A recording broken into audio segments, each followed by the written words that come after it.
foreshadowing in Harry Potter. Near the end of Prisoner of Azkaban, Dumbledore says, you think the dead we love ever truly leave us?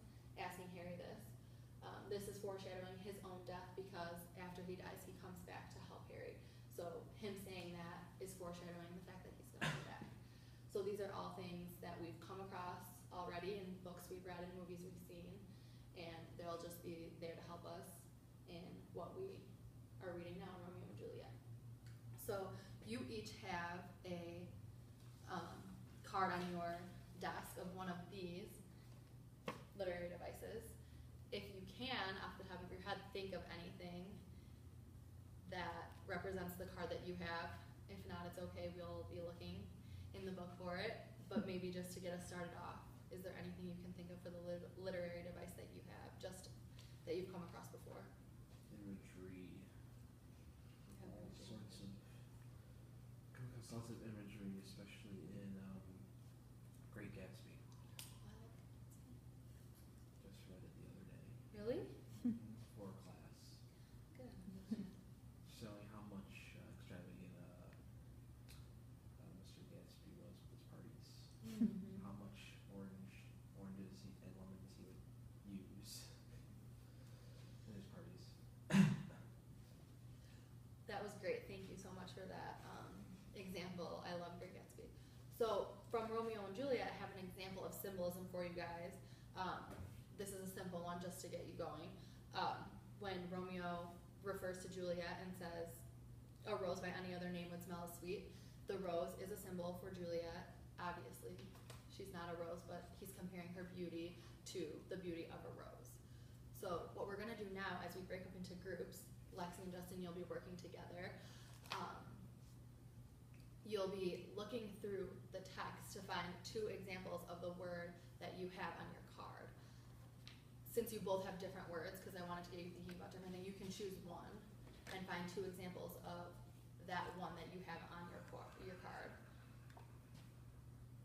Not only are you looking for 2 definitions, you'll also try to collaborate in finding a working definition for that word. I know that we just looked at them, but maybe come up with something of your own to describe that word and then find 2 examples of it. So I'll give you some time to do that before you report back.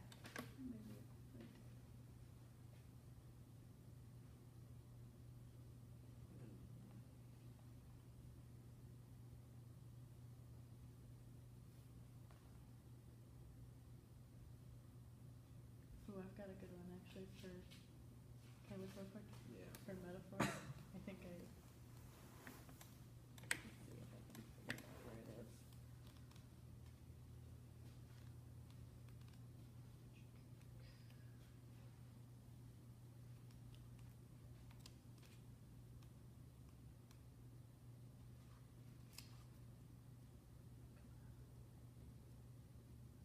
I don't know if I'm going to be able to find it, but No, it's okay.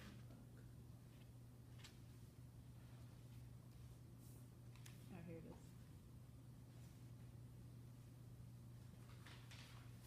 Here, where he's talking about wait, palm to palm is holy palmer's kiss.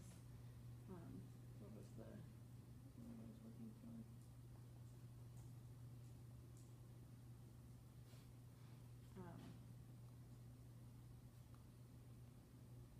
Well, yeah, let lips do what hands do. That's kind of a metaphor. Yeah. So, like, for touching hands, Mhm. maybe for kissing. Yeah, exactly. That's a great metaphor actually.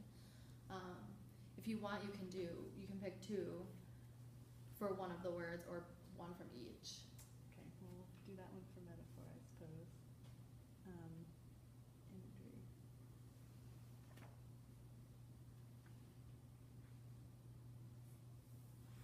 Do you want to look for one or?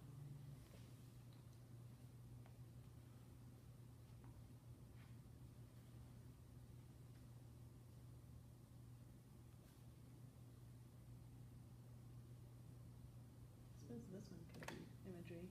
He's talking about blushing pilgrims are ready with a tender kiss to smooth away the roughness of my touch. I'll go with that. example for each word. So what you need to do is choose one of the words and then come up with your own collaborative definition of that word, just to show that you know what it means and could identify it within any text that we read, Do you have a preference which word we choose? whichever one you want. Like Imagery or word- metaphor. Oh, sure, imagery. So like picking a definition for it. Or is it kind Pretty of- much, imagery is just pretty much a lot of adjectives being used.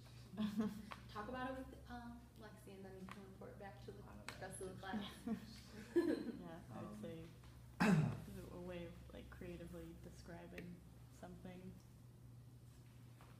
in in like something, It paints a picture. yeah, something that's like intentionally being given more thought or more importance. You can tell based on the way that it's described. Do you feel like you have the answers?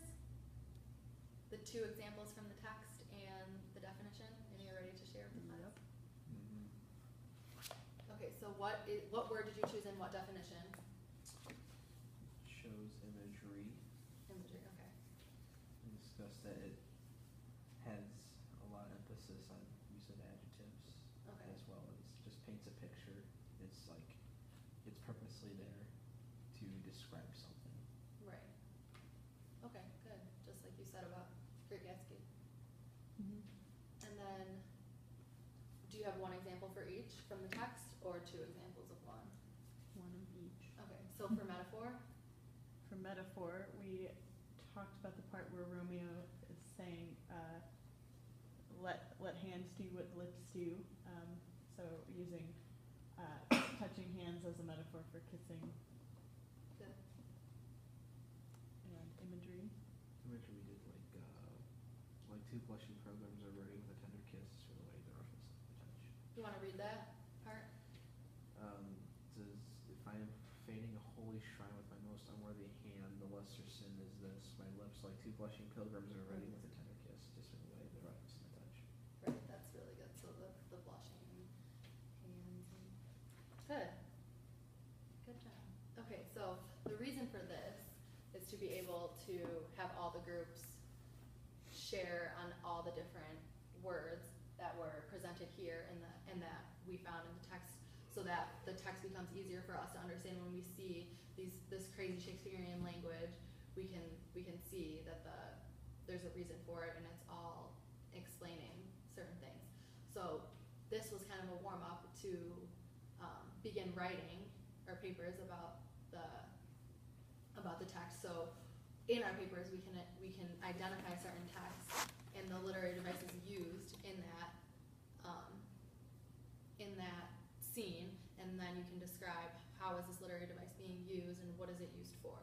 So that is going to be your homework, starting to write one paragraph about the word that you have on your card, identifying the meaning of that word, and then two scenes from the text on that specific word. So that working paragraph is what you'll bring to class next time, and we'll be able to use that paragraph starting to work on the paper to